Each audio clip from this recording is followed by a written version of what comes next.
This podcast is a part of the PodMania Podcasting Network.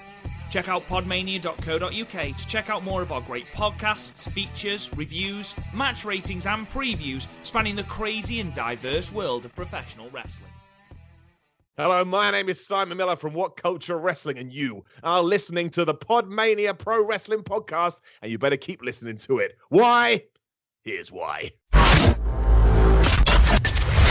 You're listening to the PodMania Pro Wrestling Podcast, a sample of the best pro wrestling podcasts we can produce on our tiny budget. Check us out on Apple Podcasts, Podcast Addict, CastBox, and all other podcast platforms. If it's wrestling you want, check out more of our great content at podmania.co.uk. Let's do this.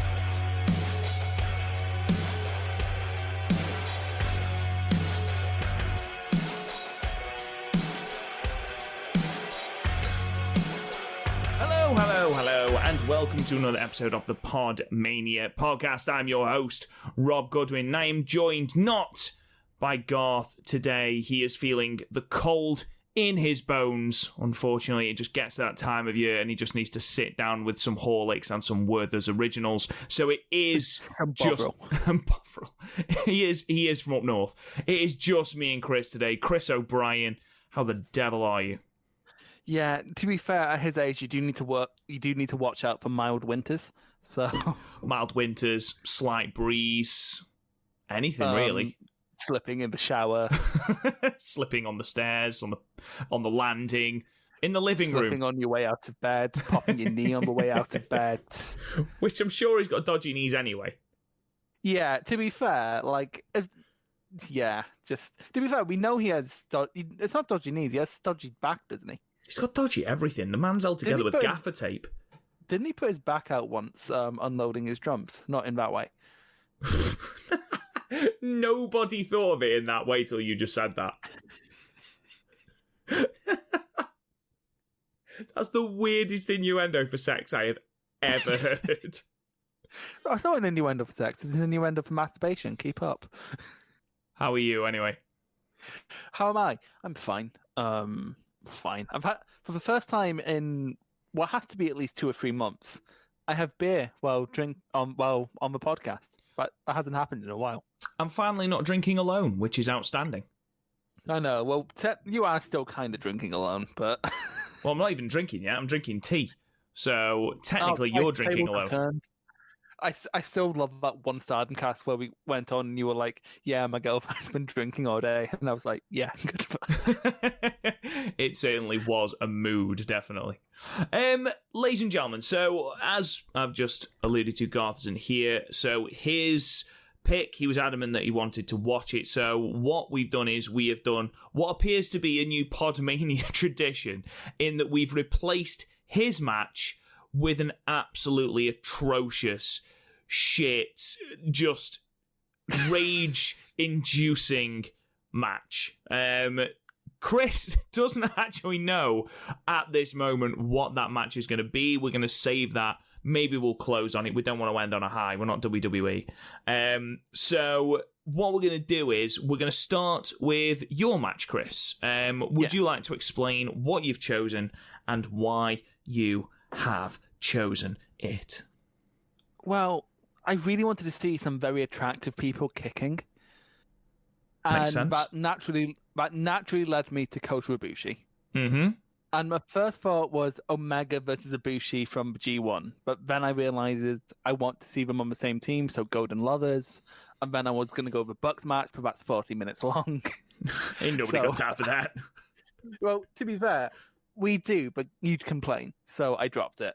So I looked at other Golden Lovers matches, and it was basically this or the junior match, but I didn't want Garth to judge me for watching a Taguchi match. Makes sense. So it was, and since I'm pretty sure even if I offered you my DDT login, you wouldn't take it. You are correct. Even for Noah, I'm surprised. So this was basically my only option. That's the saddest story. This was the lowest of the low. Well, to be fair, I remember loving this at the time. I described it at the time as an All Japan main event when I pretended to watch All Japan to seem cool before I actually watched it. Just accept me. No, I was like, oh, I've definitely watched Misawa, Kobashi, Love Me. And now I've actually watched them, and still nobody loves me. The world is cruel. So we have chosen, or Chris has chosen to be more precise, the Fighting Spirit Unleashed show from September the 30th, 2018. The main event, the special tag match between Kazuchika Okada and Tomohiro Ishii and the Golden Lovers. So if you want to find that on your New Japan world, the link will be in the description for the podcast, as it always is. So you can just click on that. When you click play, it's going to say 56 minutes. Ignore that because half of that is interviews. Yeah, don't worry about that. Did you say 23 minutes?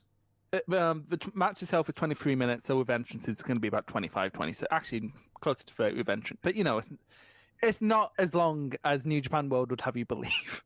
Right, well, with that firmly in the front of our minds as we blame Chris when it's 45 minutes long, let's get ready. So, in 3, 2, 1, press play. Buffer. That's really helpful. Oh, buffer. For fuck's sake, I'm already 5 seconds in. There we go. 1 minute, 2 minutes, 2 seconds. Oh, 1 JR. minute, 2 seconds. 6, Wait, 7, 8, 9, 10. Okay, you're like 10 seconds ahead. Tell me when you hit 20. Or 17. Tell me when you hit 15. 15. Okay. Can see Okada's feet. Yeah.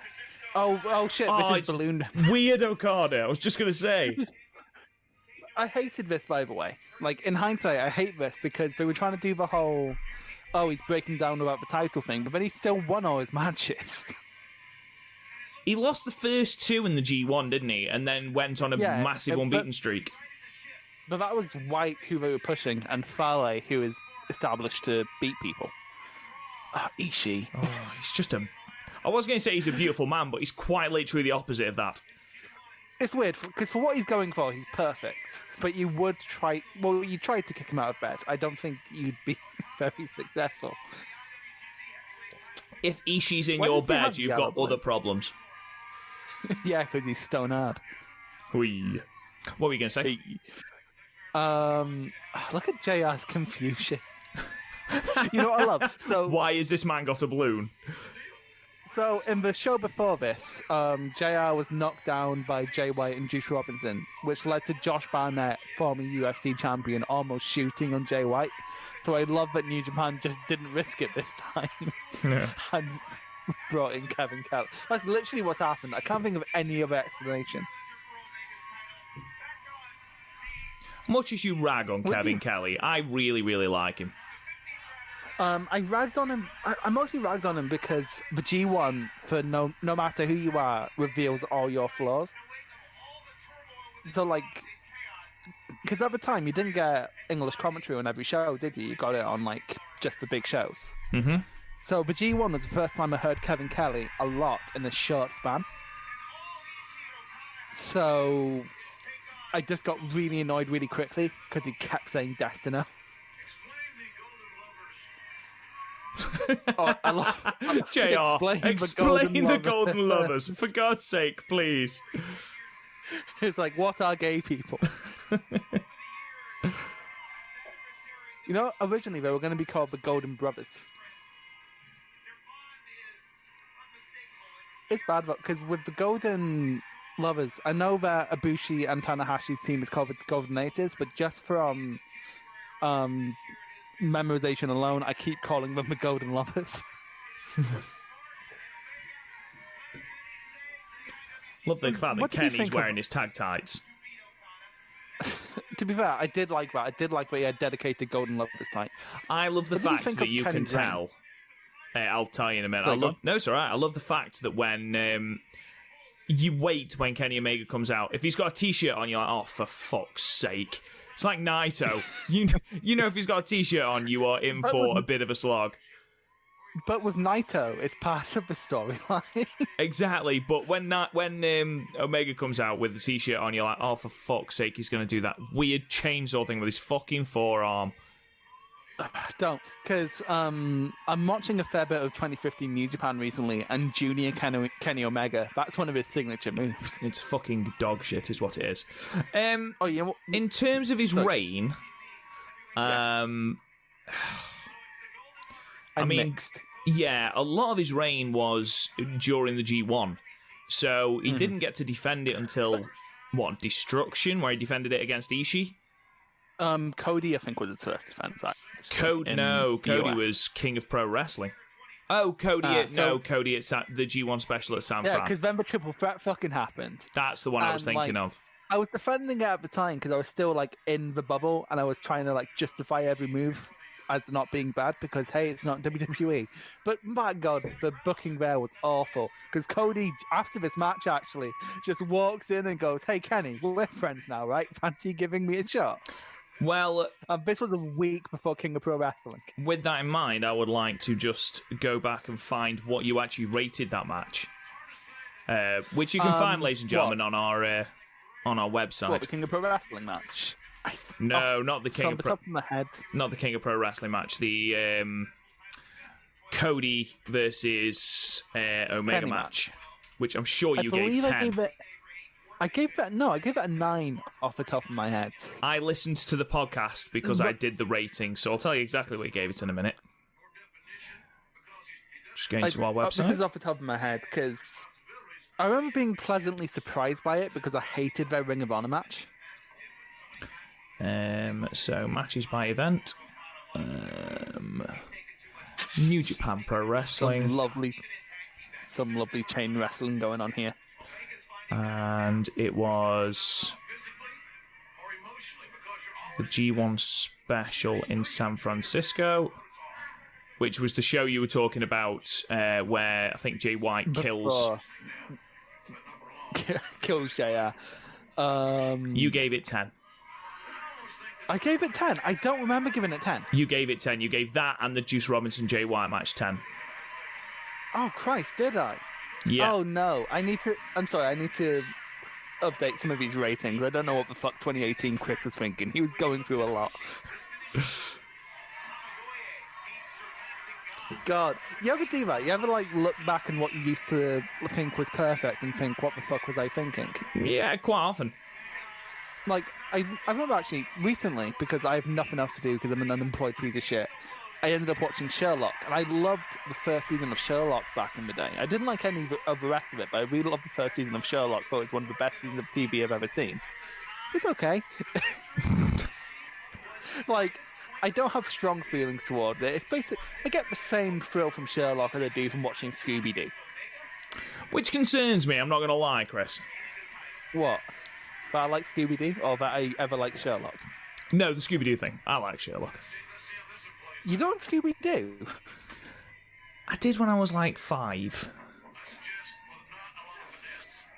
I mean, yeah, but to be fair, I mostly watch it for a nostalgia hit and then finish. I'll watch an episode of What's New Scooby-Doo and then I'm done. What did you think of the Omega Ishii match from King of Pro Wrestling? Because I feel it gets sort of buried underneath the G1 match, which was fucking incredible. The Destruction Hiroshima match, do you mean? Yeah, the Hiroshima match, yeah. By the way, Destruction in Hiroshima, worst name for a show. Someone in the PR department needs to have a think about that. Yeah.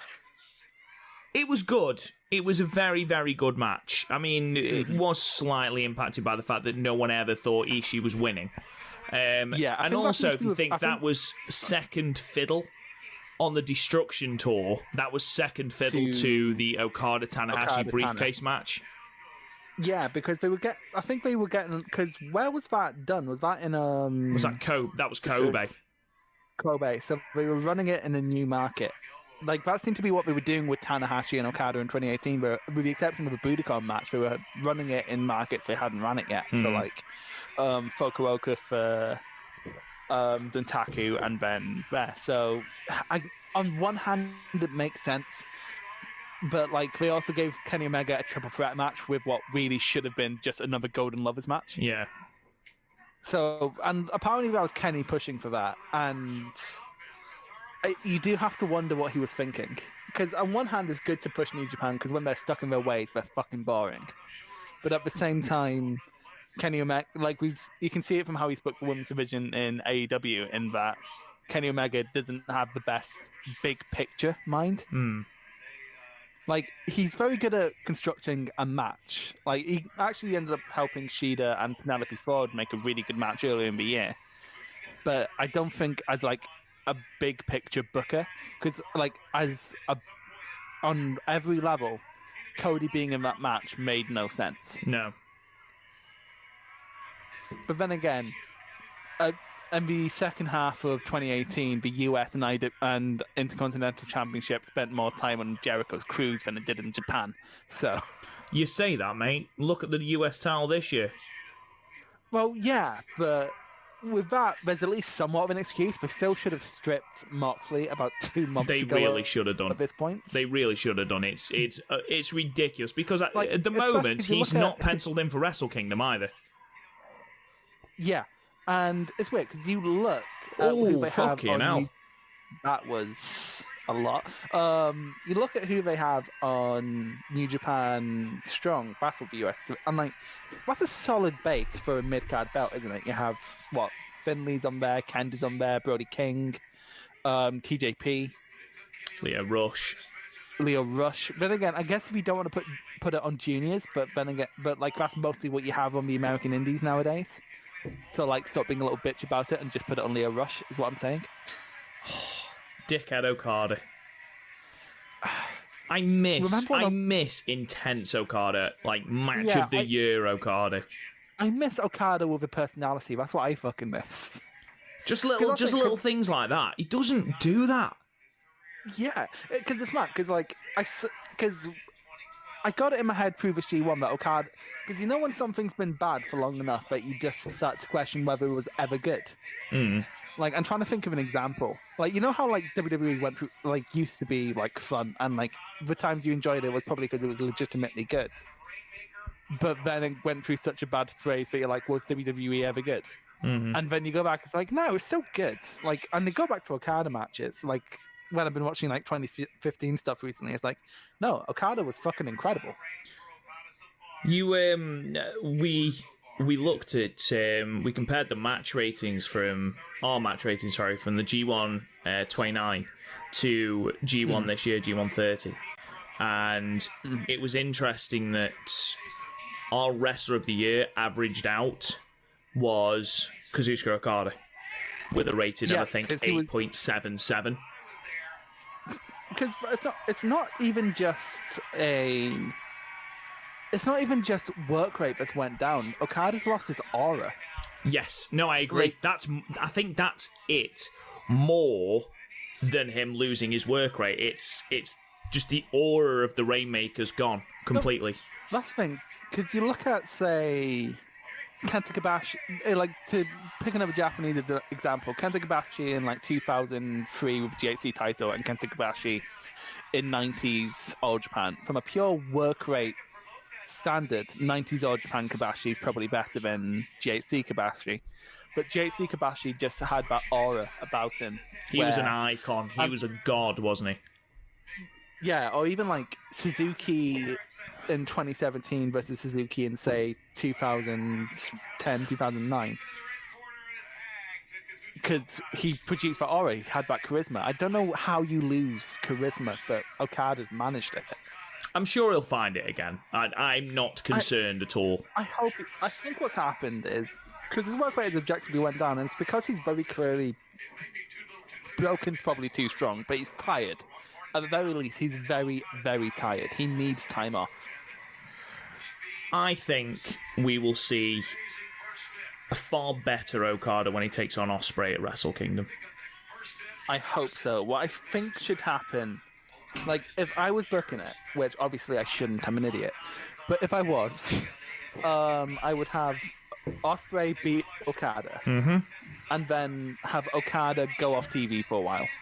Like, have him go home, fix himself, because he's very clearly working hurt right now. Let him take some time off. Like, remember when Tanahashi took time off before the G1 and then came back, and not this year, but last year, 2018, and then in the G1 was fucking amazing. When he won the G1. Yeah. Yeah, 28. So take time off. Have Ospreay in every fucking promo go. I'm the one who made Okada go away. Get mega heel heat on him, and then that rematch at like Wrestle Kingdom or like Dominion, if you want to rush it, will be not only heated, Okada will be feeling a lot better. I have a hot take on the Empire. I've got a theory about who the junior is going to be in that group. Because Robbie Eagles? Everyone has assumed it's going to be Robbie Eagles because of the relationship between him and Ospreay. I have that was a lovely prop, by the way. Yeah, it really was. It looks like on the back of Omega's tights, he's got the iHeartRadio logo. Basically, what's happened here is that me and Rob haven't done the Young Lion in about 6 months, so we've not had a chance to talk about New Japan. Or the wider Euro, yeah. Oh, fucking hell, what happened then? That sort of looked botched, and then they managed to rescue it. Omega's very good at that. Omega's. We're getting back to big match Kenny, and that's the Kenny I love. In terms of aura, yes, but in terms of match quality, I hated the Moxley match. I thought it didn't get going until the last 10 minutes. I haven't seen that match yet, to be honest. It's 28 minutes long, mate. I just avoid it at this point and just watch the promos and Impact. Anyway, what were we saying about the Junior? Is it going to be Master Wato? Is that your hot fucking take? hell, absolutely not. Jesus Christ, that poor bloke. People are wondering why he's botching. Maybe don't put him in a gimmick where he's got fucking spin for everything. No, I think it'll be a returning Yo. Oh, you know what? I don't hate that. I think that at some point on the road to Dominion, Sho will take the junior title. And I think that this is so cool. It's still so cool. Like, it's so contrived, but I don't give a shit, no. Sometimes you just love moves. You just have to be cool. Like, that's the thing, because one of the best matches I've ever seen live is, believe it or not, Hangman Page and the Young Bucks versus Dalton Castle and the Boys. Oh, God. And that's because he was just flips everywhere. It was great. Anyway, on you. What was I saying? Oh, yeah. I think that, like I say, Sho will take the junior belt, and I think that Yo will return, jealous of the fact that Sho has always been the person in Roppongi 3K that people have taken notice of. He's the one who's had the never open weight title shots. He's the one that in Best of the Super Juniors has always been the person that people have taken notice of, and I think eventually he's also a little bit heel when he wrestles singles matches. Who, Yo? Yeah, because he's very submission orientated. Yeah, and that can work really well. To be fair, Sho could also work as a heel because he's just powering through everyone. I don't hate that, but like, how long is Yo going to be out? He's out for a good amount of time. I think it's ACL and MCL, but he's been out since June. When he comes back, we can. So that's Dominion time next year. Yeah. So, but the Kingdom needs a junior in that time. The Kingdom. Not the Kingdom. Fucking hell. I keep calling them the Kingdom. And it's annoying because it does undercut my argument. I've not seen much of the Empire, but from what I've seen, it's been decent. Their team of Cobb and O'Khan, which, by the way, the Super J cast have labelled Khan on the Cobb, which is just the best tag team name I have ever heard in my life. I was on my way to football and I laughed for 25 minutes at that incredible wordplay. Oh, just this is what I mean. What about that Newcastle? This is what I mean, Chris. Look, just everyone losing their shit at the thought of Okada versus Kenny. It's just that aura. Yeah. It's just not there anymore. I mean, yeah, I haven't had this for an Okada match since the Naito match at Wrestle Kingdom. Yeah, and like, we were still holding on hope in the Tai Chi match because that was still good, but like, Okada was very much showing complacency in that match. The fact that Okada won, he didn't need to win that match. Honestly, I don't blame Okada for getting through match. I don't blame Okada for getting through matches with the least amount of effort, because Forrest Silva actually crunched for numbers. He's had more time in IWGP heavyweight title matches in the past 8 years than Yuji Nagata had in his whole career, and he's approaching Tanahashi. Jesus. This exchange, And, by the way, is great. Yeah, fucking hell. There's a reason. That's the problem. I always want to rewatch Okada versus Omega matches. The problem is, the ones I want to watch are the 2 Dominion matches. Yeah. Because honestly, in a post Omega versus Okada world, the first one seems weirdly slow nowadays and has its issues stick out like a sore thumb. And it didn't have the time, which is why I've never really wavered away from my original rating. Is the first Dominion one? That's the time limit draw, right? The Dominion one is, yeah, but that's not what I'm talking about. I'm talking about the original Wrestle Kingdom one. Oh no, I disagree. No, because the first 15 minutes of that match you could literally just take away and you wouldn't lose anything.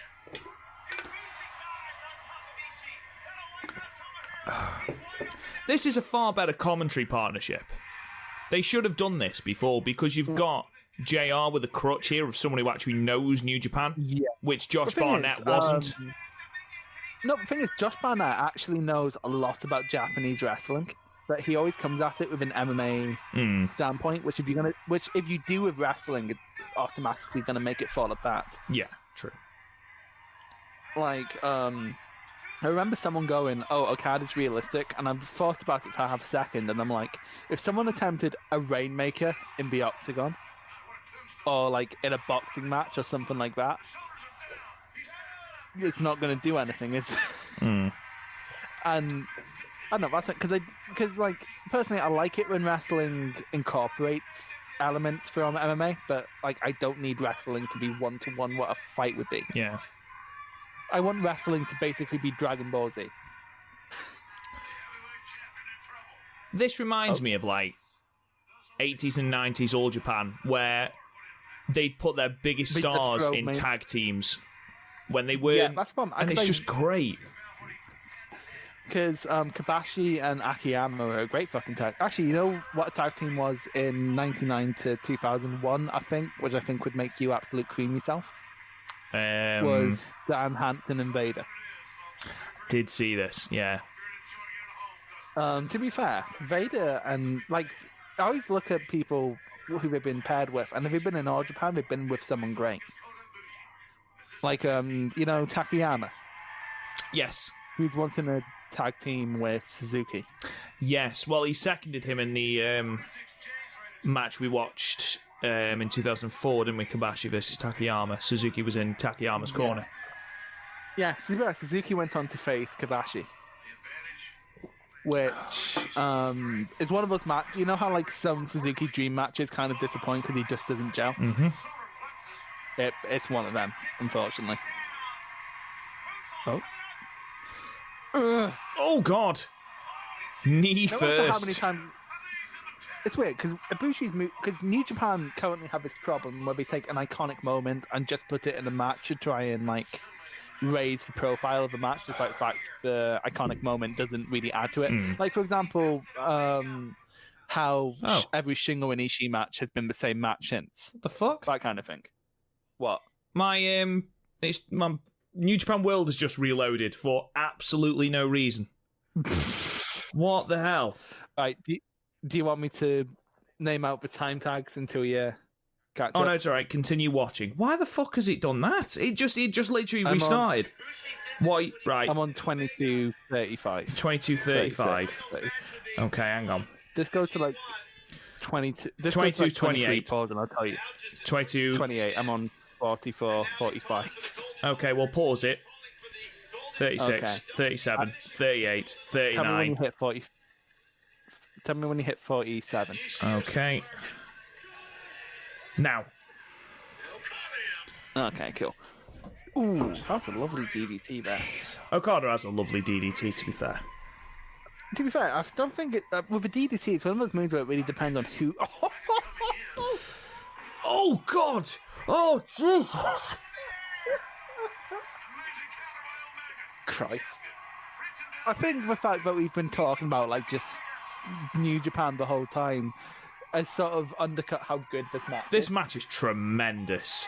Yeah, this match is great. Look at this. What a mate. Yes, absolutely stand up for this. This is a fucking throwaway tag as well, effectively, isn't it? Yeah, they effectively put because there's title matches on this, but in terms of like what's on here, this is like a Korakuen Hall show thrown onto New Japan. We're lucky Garth in here because he's calling these guys marks at this point, and they are, but like uncalled for. I've lost my bottle opener. Oh no.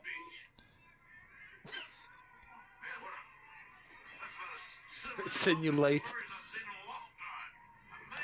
What a slobber knocker. It's fun to watch. Here's Ishii. Tougher than a $2 steak. I hate that as a descriptor, as in like it's fun to watch. Just imagine if someone slap said the shit out of each other. This is what I want to see. Just fucking beat the shit out of each other.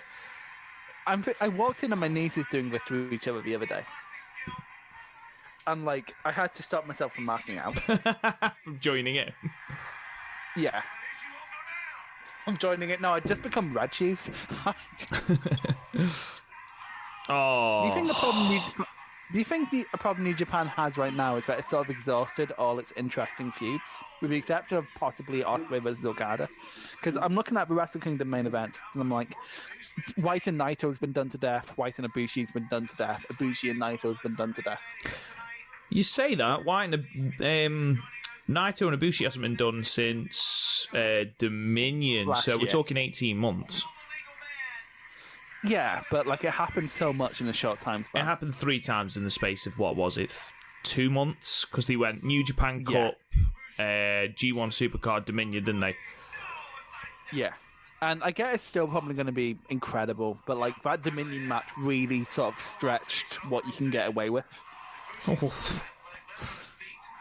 Oh. Remember after that Dominion match, because it had that that like slightly botched moment where Naito's Ibushi's head went off the side. Slightly botched moment is the undersell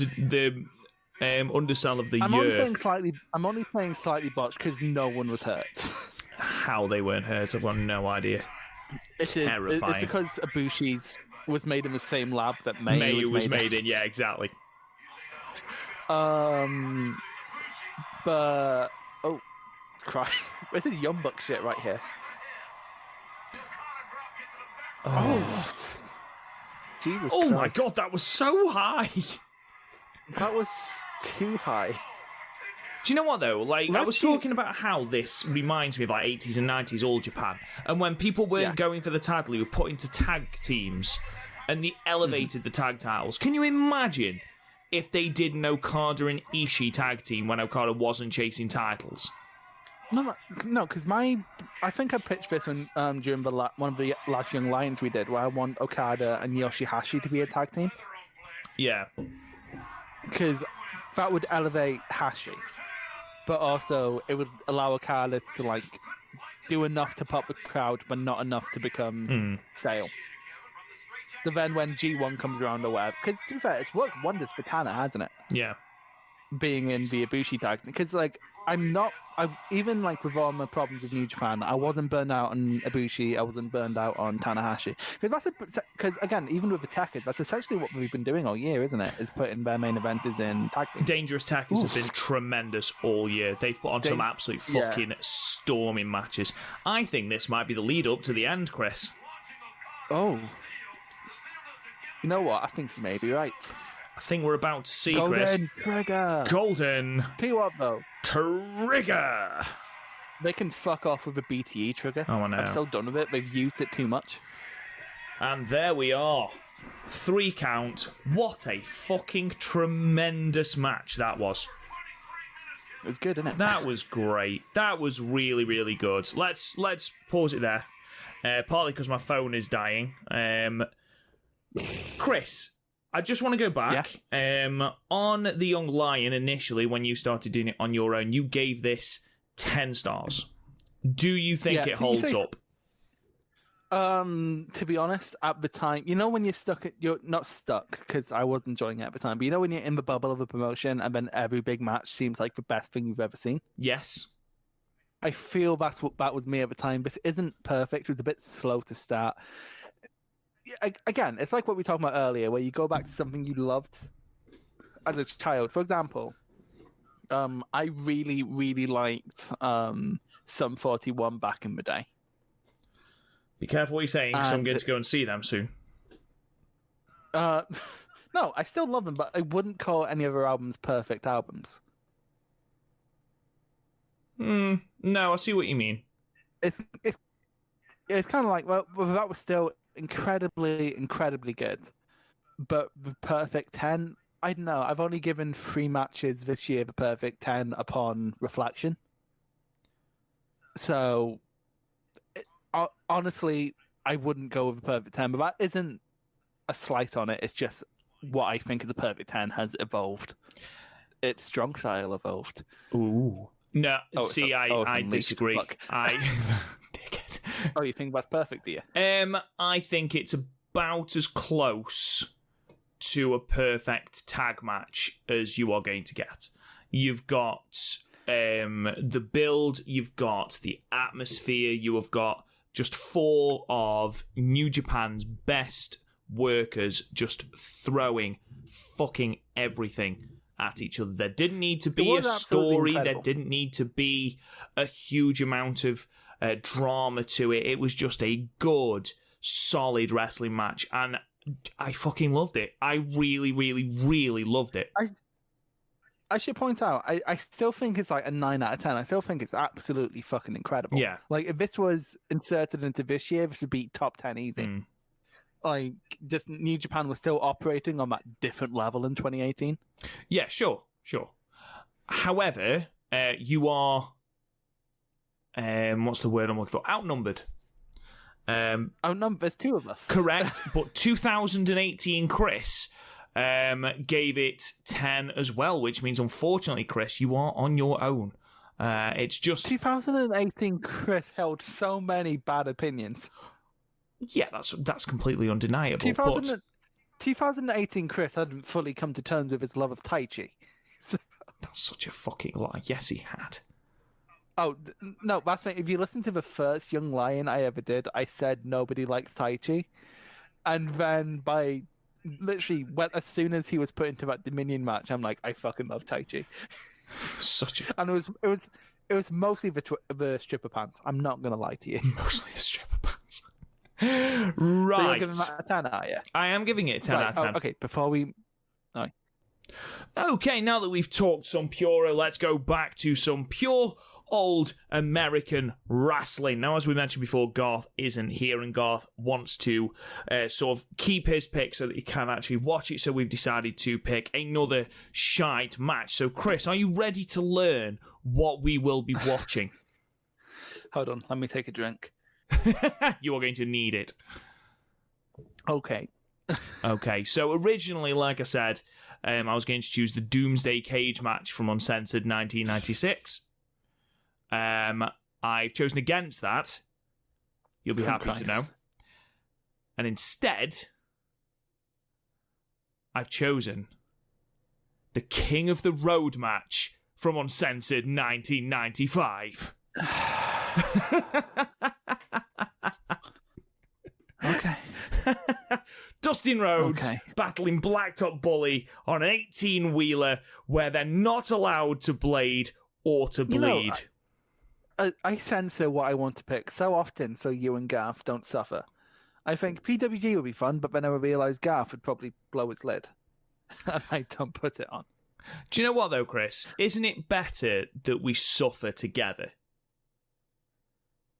I'd rather we not just suffer. I'd rather we just not suffer at all. This is from Uncensored 1995. You know what you are, 1995? You know what you are, Rob Goodwin? You are one of those people who post memes of, oh, you know what? You've been forced to grow in 2020, so it's not been a bad year. Stop bitching. That's you. I can't wait to watch this match. I'm so excited. Okay, let's see. Meng versus Hacksaw. Jim Duggan is on this card. It's a terrible card, mate.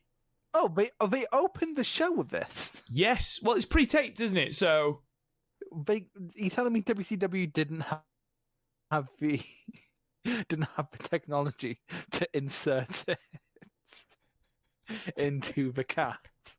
That's exactly what I'm telling you. This card.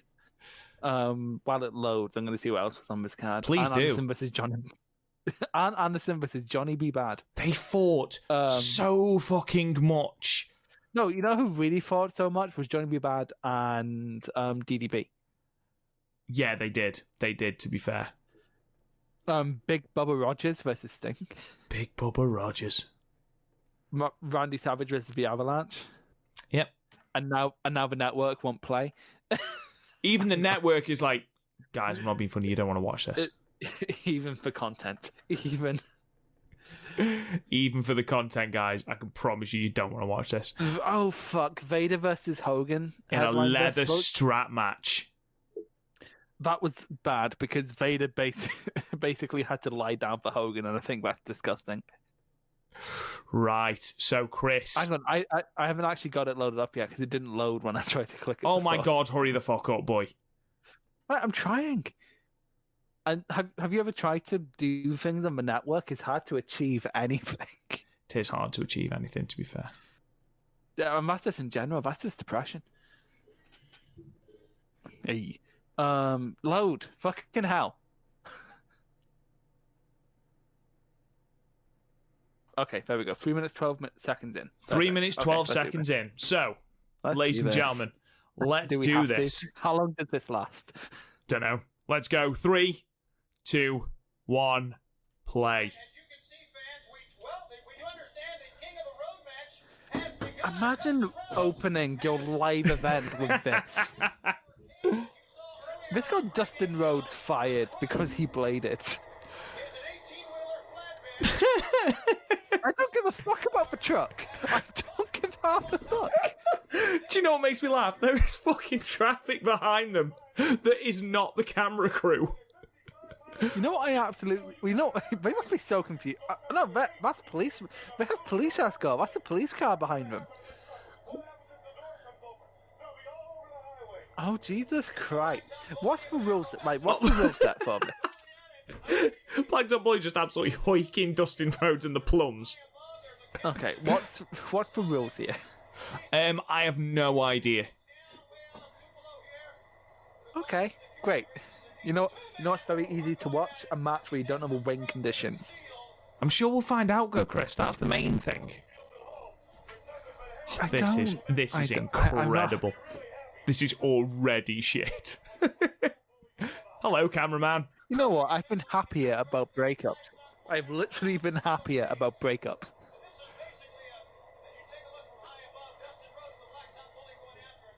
Oh my God. You shouldn't need a helicopter to film a match.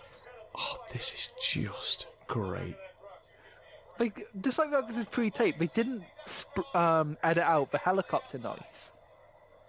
No, they didn't. No, they didn't. Hey, look, everyone, we own a helicopter.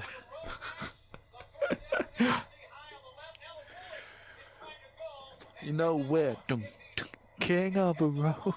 Do you know what's amazing? Like, genuinely. They, How did they go backwards? I don't understand how they were given the MO. You can do this, but don't blade. What else were they supposed to do? Like, how else are you meant to make this remotely interesting? Like, I'm not being funny. Next time we have to pick a match because someone's gone, I'm making you watch some DDT bullshit. Well, the thing is, Chris, I'm in charge, so I can watch what I want. I know. Right, I don't like it. I don't like it either, man. I'm just gonna pick it for a normal pick then. Fuck you. You're gonna have to watch Kaiju Big Battle, and you're gonna like it. Do you think they had look at the cameramen are just sitting there? That is what the cat. Yep. Has he just done a pile driver on a flatbed truck? Do you know what? This match gets 1 star just for him being able to pull that off. On a moving truck, irrelevant of it being hay-filled, that's impressive. Garth relentlessly tells us about how wrestling was real around this time period. I never want to hear that again. You're a never liar. want to hear that again. You are He's a liar. liar. Like, the existence of the Ultimate Warrior already disproved that. But then this. We're talking about this is amazing. This isn't even like... Oh my god, he's got a hay bale! Oh no, not the hay bale! To be fair, though, Dustin actually looks like Dusty here. He looks like a more felt Dusty. He does. I'm with you on that. I feel sorry for Dustin, though, because he did make... Literally, whatever he is given, no matter what it is... He gives it 110%, yeah, he does. And even more than that, he volunteered to get implants for Goldust. Yeah, as he should have done. Yeah, of course, because that's the next logical step for that character. Obviously being hugely sarcastic. Maybe he's probably just a massive feminist and wanted to see what it's like to work in the shoes of female employees at the time. Maybe. Because didn't like all the divas from around that time period have to get implants? Yes. It's disgusting. The danger the crew are in. Chris, I'm going to have to interrupt you there because Tony Schiavone is just having to remind us of the danger the crew are in. Yeah, to be fair, like they're essentially doing like a 60s TV show car chase here, aren't they? Yeah, pretty much. Pretty much. But with a helicopter. I think the helicopter's my favourite bit.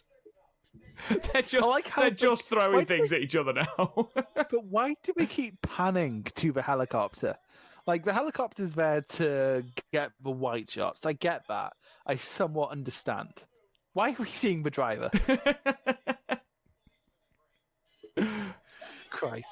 The only way this could have been, like, more 90s if it was on the Lex Express. Massive puffy you know American what? I want to shirts. see that now. I want to see a Lex Express match. Why did this come to your head? I thought you'd like it. I mean, I kind of am, but like not in a good way. It's so shit, isn't it? The thing is, I'm not one for enjoying wrestling ironically. This is like the ultimate I ironically enjoy wrestling thing. Because like wrestling is like, no matter how many miles deep you are into the bullshit, it's inherently stupid. I mean, like, I don't want to say that this is the precursor to your Broken Hardy stuff and your cinematic matches, but it obviously 100% is. But it isn't, because those matches have what? Like, oh my, what was that bump? What the fuck was that bump? Like, there was thought put into this match, because very clearly the sun is going down. We didn't film this at a very good point in the day. Oh, this is just the worst thing I've ever seen in my life, and it's amazing. It feels like I'm on a road trip down to Bolton to see my grandparents. These are the kind of roads we'd have to go across to get down to England. You love it though, don't you? I mean, let's be honest, we're loving this. Bolton? Well, not Bolton. Nobody fucking loves Bolton. Jesus. I mean, I'm very happy I decided to get some drink tonight. Tonight was a good day to do that. Yeah, absolutely. Currently drinking the banana bread beer. Oh shit! He's fallen over again, Chris. Jesus Christ! How does this get out of the? This is one of those things where I don't understand how it got out of the conceptual stages. Yeah. Like the booking room. Like sometimes something like that happens, and you're happy, and like you somewhat understand when you see who's involved. For example, Kota Ibushi taking on the blow-up doll in DDT. What was that? Parts of the lorry is falling off.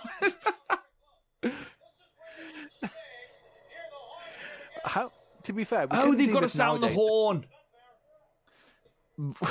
Because of course they have. Because of course they have. What feud reason could there possibly be? Well, they're obviously feuding over a horn, Chris. Obviously, come on. Next time, I'm going to make you and Garth watch Antonio Inoki shooting on the great Antonio. But why would you do that? I mean, this is good fun. Come on, you're enjoying it, Chris. I know you're enjoying it. Come on. You know what? I kind of want to show Garth Vader versus Stan Hansen.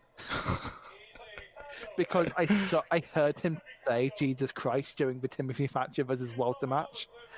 And, like, if we're putting it into tier lists, that's like tier 3 of... There's at least 2 tiers above Timothy Thatcher versus Walter. And, like, both those tiers, one is named Stan, the other one is named Hansen. Absolutely.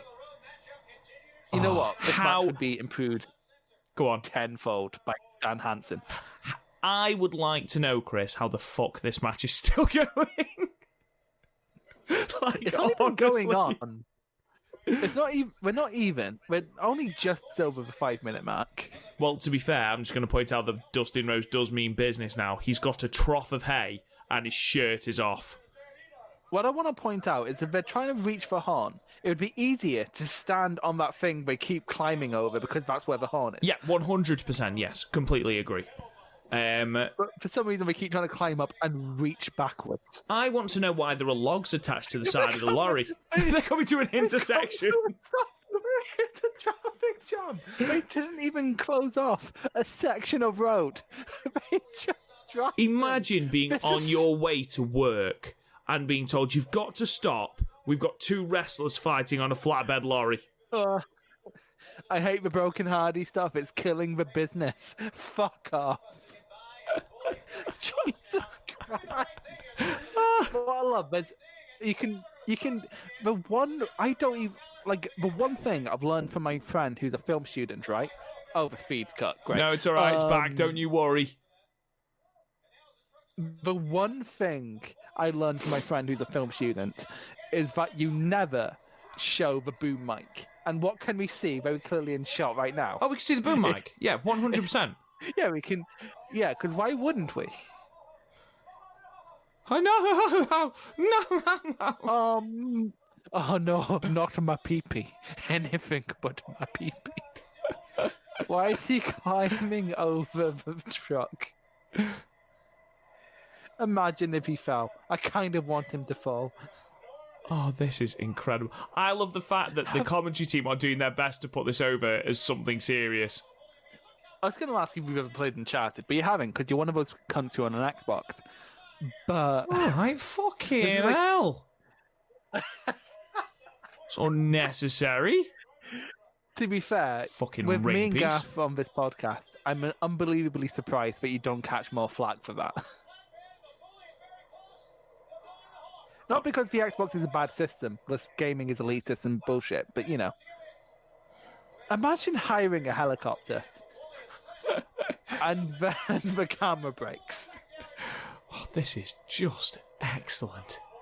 You know how, like, WCW closed down because they basically looked at the expenses of WCW and thought, how the fuck is this still on air when Turner Broadcasting was bought? Yep. When this is within the 5 years where that would have been happening, I kind of understand why. Yeah. So, yeah, I agree with you with that. Like, nowadays, this wouldn't be greenlit just because the petrol would be too high priced. Dustin Rhodes is literally tall enough to just reach up and blow the horn. I am wondering why this isn't a thing at the moment. How the fuck is this match still going, Chris? This seems like something I'm surprised GCW haven't tried this, because GCW have done fucking everything. If you were to book a match like this in 2020, Yeah. who would you put in it? I would put Darby Allin, because he would do some sort of shit. He'd do a moonsault off it or something stupid. No, he just jumped off of it after he won. You know what? That's actually perfect. Darby Allin and Sammy Guevara. That's who I... Yes. Because they will just jump off things, and that's what they do. How are we not done yet? I am unbelievable. I am going to make you suffer for this in my next picks. Is this worse than the big event? No, because the big event went on for 2.5 hours. Fucking hell, that was dull, wasn't it? Oh, You Chris, picked it. Chris, What? who's got the horn? Who is going to get the horn? Who's going to blow my horn, Chris? I need to know. I'm half the time I'm surprised your girlfriend doesn't question. Oh, I imagine I'm going to get a lot of questions later. But no, I was about to say, this is the one time where she may question it. Hey! Oh no, he's taken. We finished, Chris. Oh, fucking hell! You go, Bladtop Bully. Why did he put the Hulk Hogan gif earlier? Was that to throw me off the scent? That was when I was going to do the Doomsday Cage match. Now, my question to you, Chris, is what would you have preferred to see? How long did the Doomsday Cage match go? Longer than this. So much longer than this. But absolutely this. And let's pause that. Let's stop that there. So that I paused that as soon as the horn was rang. I was like, no. I'm done.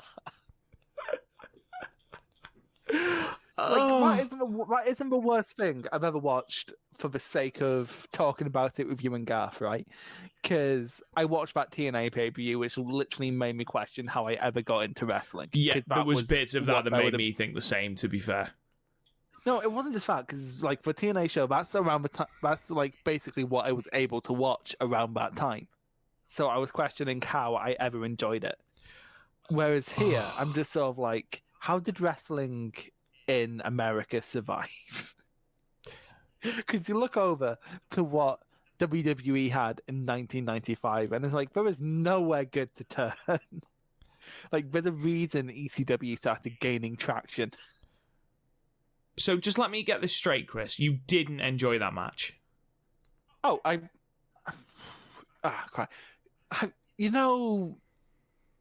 enjoyed that in the same way I enjoy Rocky Horror Picture Show, because Rocky Horror Picture Show is on an objective film making level. Shit. But I will watch that shit at least once a year, if for no other reason but the songs and Tim Curry. But yeah, I'm never going to watch that again, but I'm kind of glad it's like Hogan versus Michaels. Yeah, you've got to see it once. Yeah, and like, that shouldn't be a whole wrestling diet. I see people going, the worse wrestling is, the more I like it. And I question those people, because I wouldn't have that approach for anything else in the world. No. Nobody's enjoying a boring 0-0 draw in a football match. Like, but it's not like, even just in like performance art, so like music or movies, I do enjoy some music on an ironic level. I mean, Callaway Jepsen. Actually, I love Callaway Jepsen on a non-ironic level. That was a really bad example. Like Bewitched. I'll occasionally throw on Bewitched and enjoy it and then turn it off. Or Teenage Dirtbag, one of those things. But that's not my whole music diet. Whereas here, if that's your whole wrestling diet, just watch a comedy. Just watch a sitcom. Watch The Office. You need to stop. You need to stop for your own safety. It's like you're paying a £10 a month for that. You could get so much more entertainment by typing random words into YouTube for free. Just pay for porn. But pay for porn.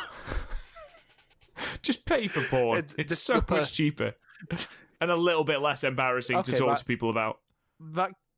That came from absolutely nowhere.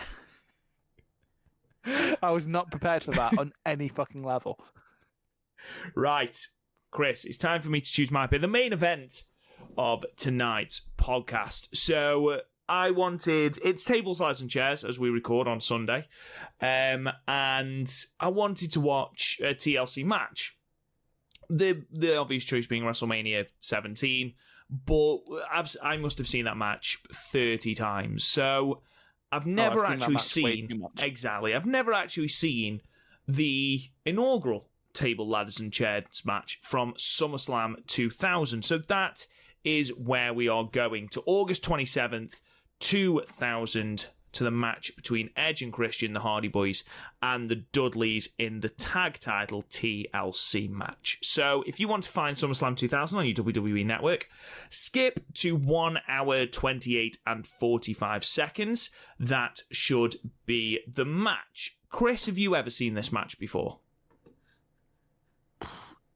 Probably when I first got the network, back when it came out, which would be like 2014, I want to say.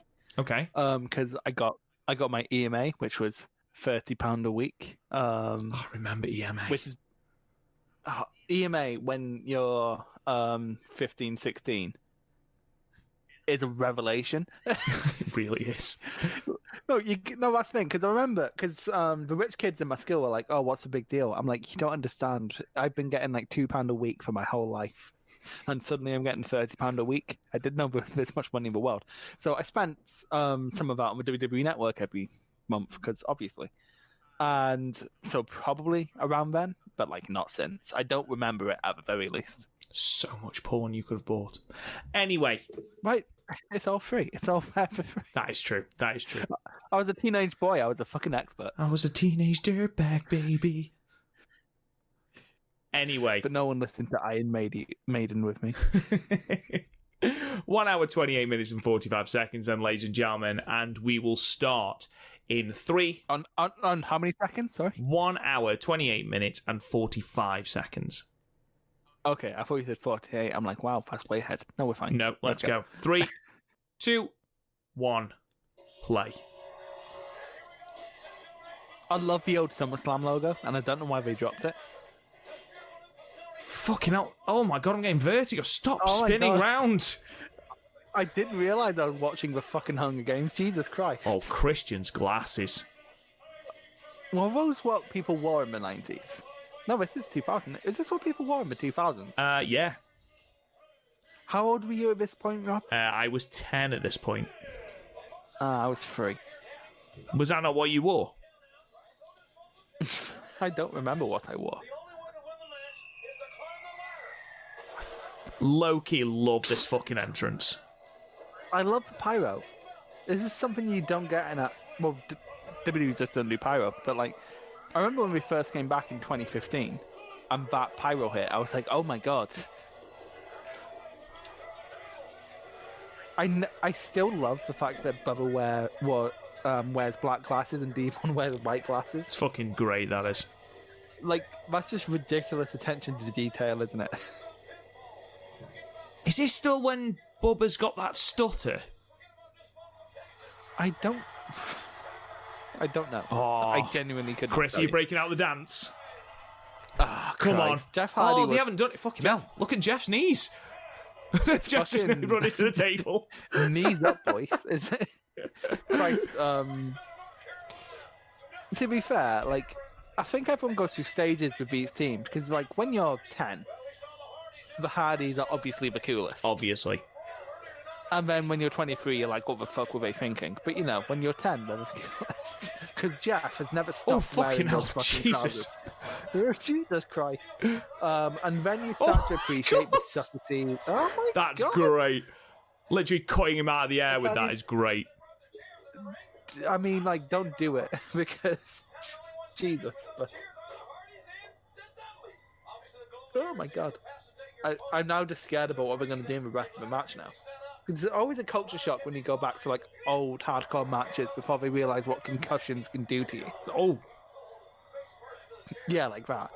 Because Devon just didn't put his arms up.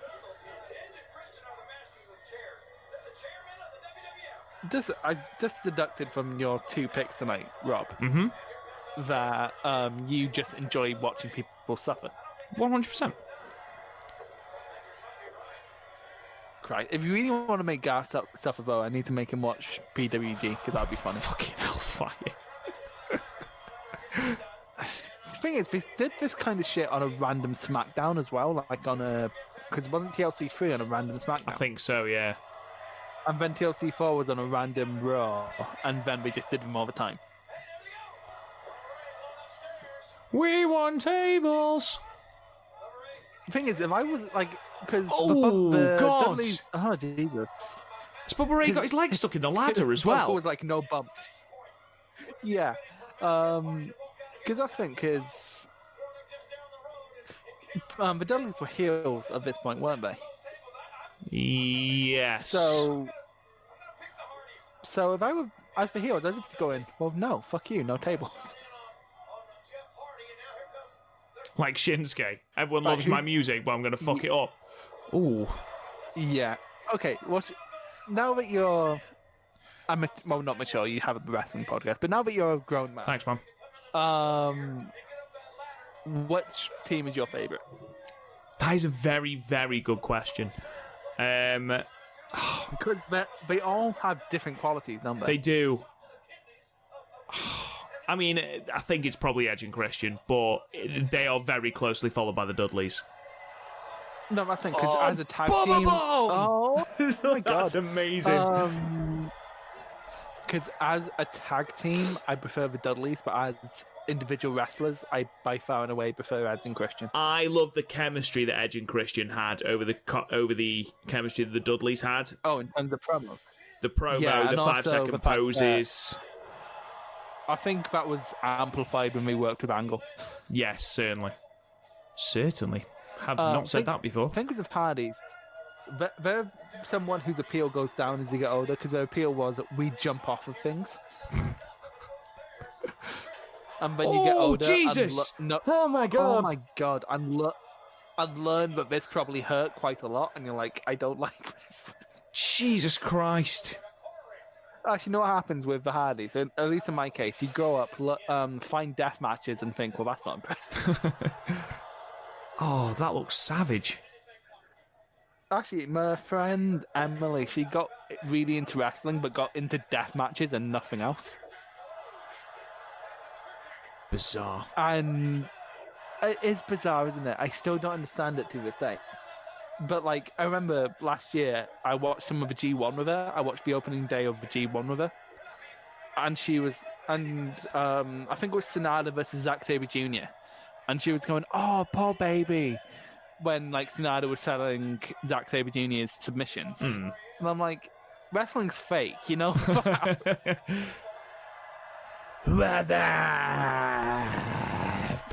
Like, the only match she actually ended up enjoying was Archer versus Ospreay.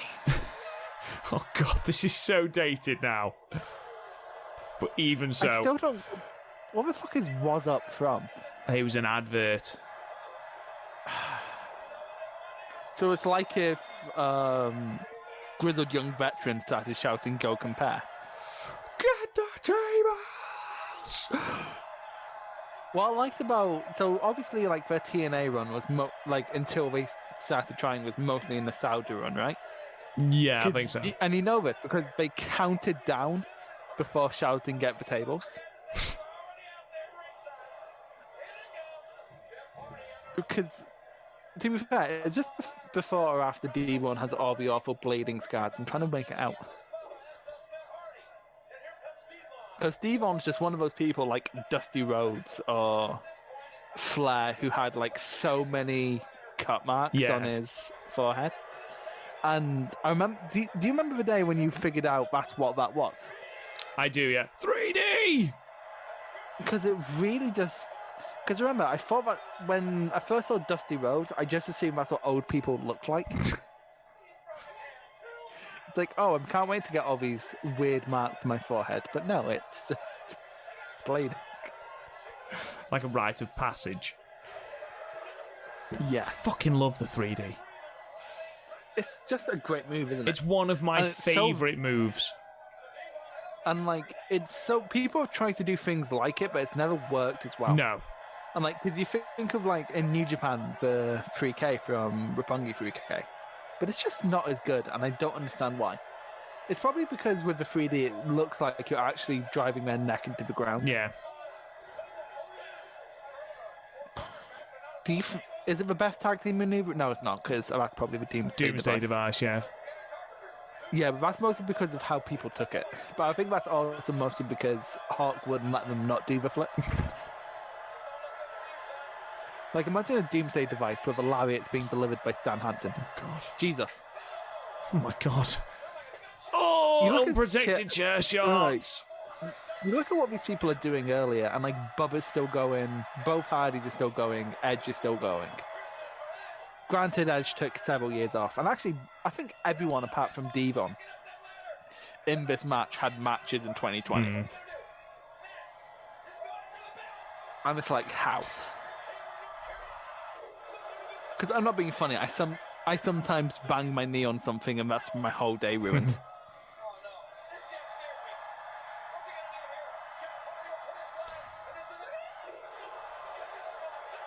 Ah, my arse! How does he keep his form on that? How does he not know that's going to hurt his bottom?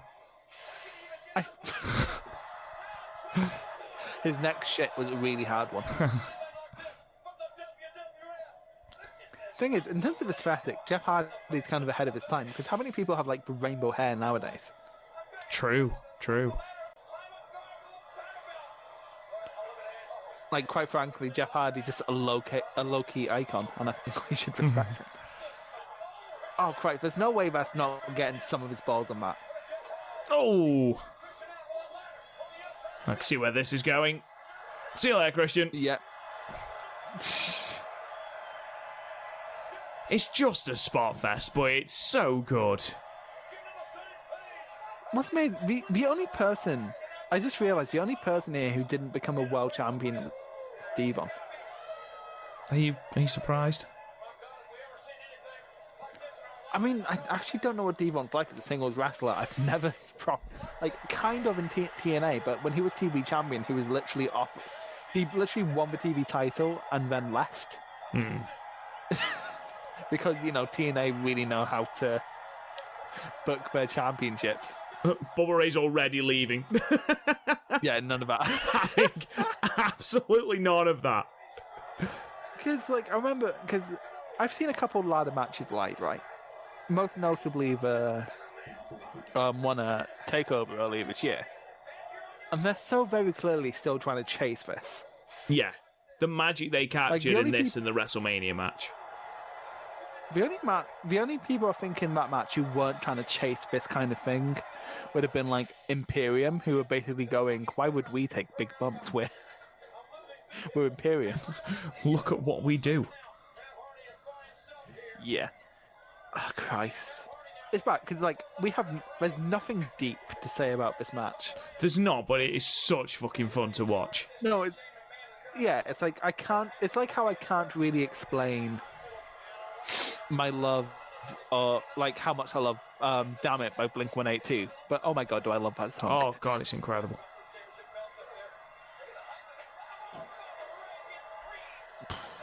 Are these the best World Tag Team title designs? Yes, I'd say so. I have more nostalgia for the ones from Ruthless Aggression era, but I'm trying to think of what I'd think if I didn't have that nostalgia. Because that nostalgia means I love the spinner, which apparently is a bad opinion. Oh. You know when ladder's too big when you have to do your high spots from halfway up?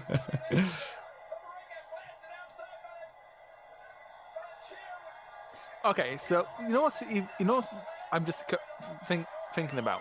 If you had to start a promotion of like 6 people, Yeah. you'd probably end up picking this combination. Oh yeah, definitely. Because you have so many different...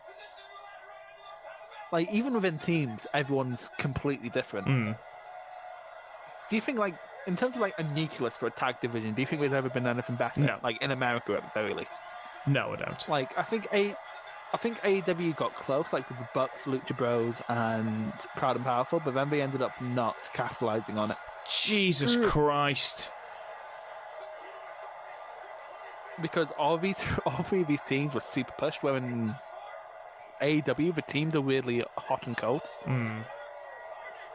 As an argument in terms of, pure talent, the AEW division's on par.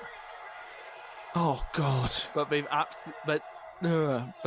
they weren't booked as strong as, say, these 3.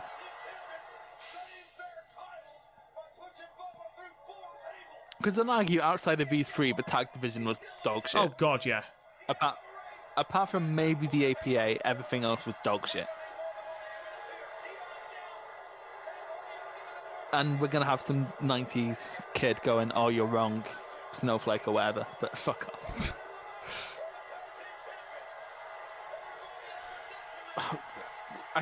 No matter how good this match is, I'll never not hate this trope. Which trope? Of forgetting how to climb a ladder. Cock first. No, no, no. To be fair, you see shit like this and you kind of get why people thought Lita was so fucking cool. Lita is awesome.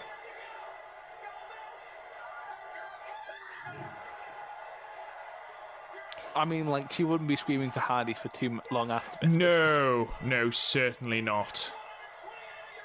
It's so uncomfortable that WWE put Edge and Hardy in a fucking program over that. Like, imagine if that was any other, like, work environment. Like, imagine if you worked in, like, an office. And I don't know why a fight would arise, but, you know, I've watched The Office. It happens. Oh, God. Oh, my God. You don't Stop falling through tables. You forget that Matt also took loads of crazy bumps just because of how many bumps Jeff took. Oh, God. Where the fuck did that come from? Did she just bang her head on the ladder as well? Right. To be fair, Lita didn't have any regard for her or anyone else's body when she was wrestling. No, true. So, like, you've seen her suicide dives, right? Yeah, true. But one against Trish Stratus. I'm sure she hits her head. Oh. At one point, I'm going to have to show you... No, she narrowly missed it. I'm going to have to show you guys at some point the ladder match at Fear and Loathing 10 for ICW. Just because, you know how, like, it doesn't look like it, but the table actually does help cushion your fall because that's the first thing you hit. Yeah. Like, but, like, there's a reason they stack so many. But Ravy Davy took a bump off of the ladder this big through one table, but she basically missed. Out of the ring, it was disgusting. Oh my God. No. You know, you fucking hell. You know a match is dangerous when you're worried for people's safety. 20 years later. Oh my God. They just lawn darted a ladder at him. That's great. Honestly, but I don't know how we managed to top this. This is great. Mania. This is great. This is really fun to watch. But, like, it's really fun, but also, like, lads, never do this again. And we did it several times afterwards, but, like, just stop. And Edge and Christian I'm sad win. It's over, to be honest. You sad what? I'm kind of sad that's over. I'm kind of sad it's over. That was such good fun. Like, I remember we did the takeover ladder match, and I talked about how there's limits for me on these kind of matches. This match kind of got through that. Yeah, that was really good fun. I can never. I don't know. I don't know how to describe my feelings about that match. Well, let's try this then. How does it compare to the WrestleMania 17 rematch? Oh, but it's weird. So, you know, okay, with Star Wars, Empire Strikes Back is so much better than the original, but that doesn't make you hate the original less. If that makes any... Like, some films, the sequels are so much better that you're like, how did anyone like the original? Like, Terminator's like that, but this is more of a Star Wars, where it's more like a natural progression that's just naturally better. I don't know. It's like, the second one's definitely better, but that doesn't make this one fuck less. Like I talked about earlier, how like the Omega Okada sequels made the first match a bit less impactful. Yeah. But like that didn't. But the sequels after this match didn't do anything to take away from this match. What would you give it? I don't know. Like, I want to say 10, but also I gave the other one 10, and I think it's better. This is where ratings start to get complicated. I'd give this 9. Mm-hmm. I thoroughly enjoyed it. I think all the teams have got that fucking fantastic chemistry. It didn't overstay its welcome. It wasn't especially long. The spots weren't overly contrived either, which is the risk you run quite a lot with matches like this. Definitely. But, just clever tag team wrestling, like Jeff's hanging from the top, lawn dart a ladder at him to knock him off. It's great, someone's going to swanton bomb themselves off a ladder. I'm going to move them. It all makes sense. It was a spot fest, but it didn't suspend disbelief too much, and I think that's key in a match like this. Yeah, definitely. Yeah, you do run into, it's the Young Bucks problem, isn't it? Where you start throwing so many things at the wall that eventually it means less, but it somehow didn't here. No, absolutely. I still, just because of the iconic nature of the rematch, I gave that. Yeah, they're based on, in terms of actual matches, they're probably on par, but the other one's in front of 50,000 people. Yeah, on one of the greatest pay-per-views ever. Yeah, and it's probably the best match on that show as well. Maybe Rock Austin. I was just going to say, it's top 3, certainly, and I'd argue it's probably top 2. In terms of Mania 17, it's one of those cases where personal opinion's going to shape what you like more. Yeah, I agree with that. I prefer Rock Austin, but if someone said this is better than Rock Austin, I wouldn't argue with them. Well, I would, but I wouldn't disown them. No, exactly. Right, well, I think that just about rounds up our podcast for today, ladies and gentlemen. Thank you so much for listening. We now won't be back with a watch along until after Christmas, and after Christmas we'll be giving our results of the 2020 PodMania Wrestling Awards. So please, there is time. The voting closes on the 20th of December. Go give your votes for all of our 7 categories. It takes literally a minute, so please go and check that out. We will be dropping that somewhere between Christmas and the New Year. In the meantime, you can download the podcast wherever you get your podcasts from.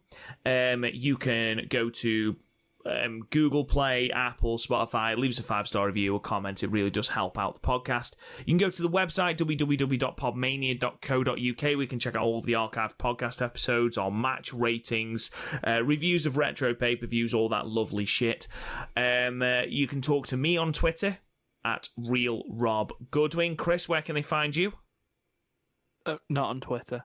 Fair enough. Fair enough.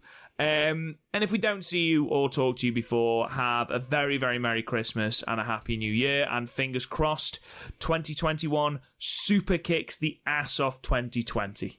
We'll talk to you guys again soon. You've been listening to the PodMania Pro Wrestling Podcast. Follow us on Twitter at PodMania, Facebook at PodMania Podcasts, and YouTube and Instagram at Real PodMania. And check out the website, podmania.co.uk. Until next time, wrestling fans.